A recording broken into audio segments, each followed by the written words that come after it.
I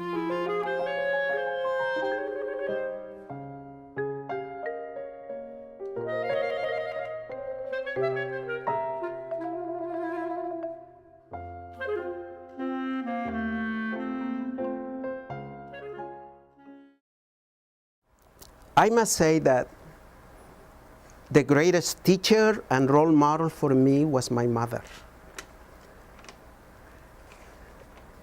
I know I do some things good, and I know that I do some good things. I do things well. But the good things I do, I believe I owe it to my mother. When I serve anybody, even in talking to anybody, I like to use my brain and my heart. And I believe in the usage of my heart, my mother is present.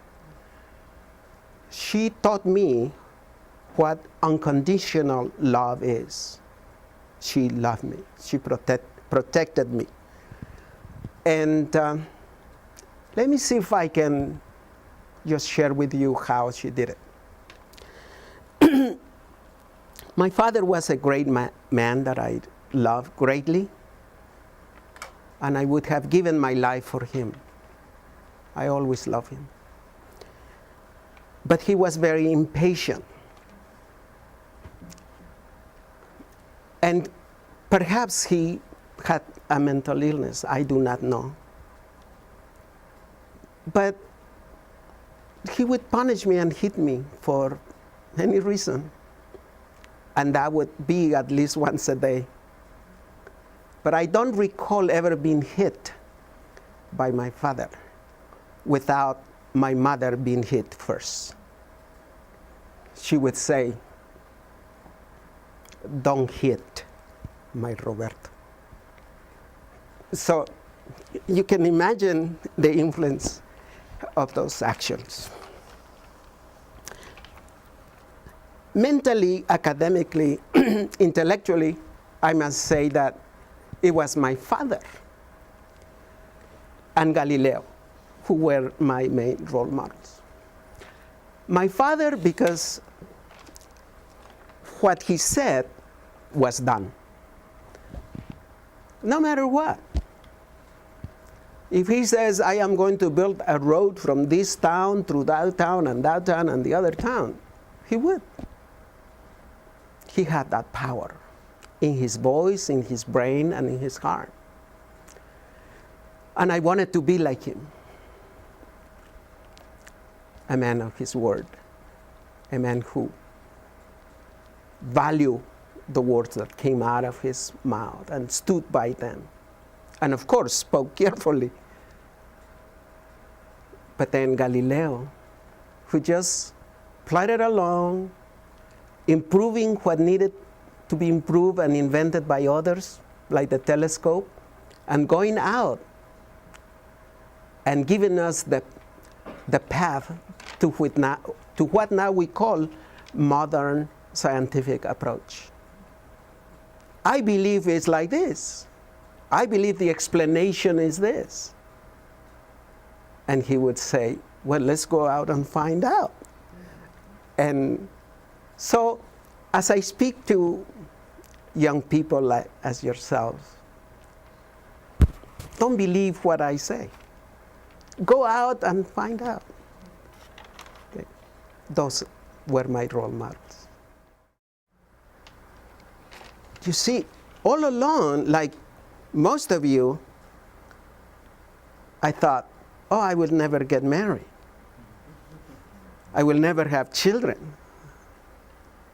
They'll be like me and a pain on the neck." And I encountered that attitude throughout my years teaching young people. And it happened to me. But then around the age of 20 or 21, I felt a need to hold a child in my arms, and a woman that would embrace me and accept me as who I was. And I set out to look for one, and I found my wife. I met her, and we would meet and talk, and for a month I didn't say anything. And then after maybe 2 months or 3, I said, "Would you be my girlfriend?" And she says, "I thought you would never ask." And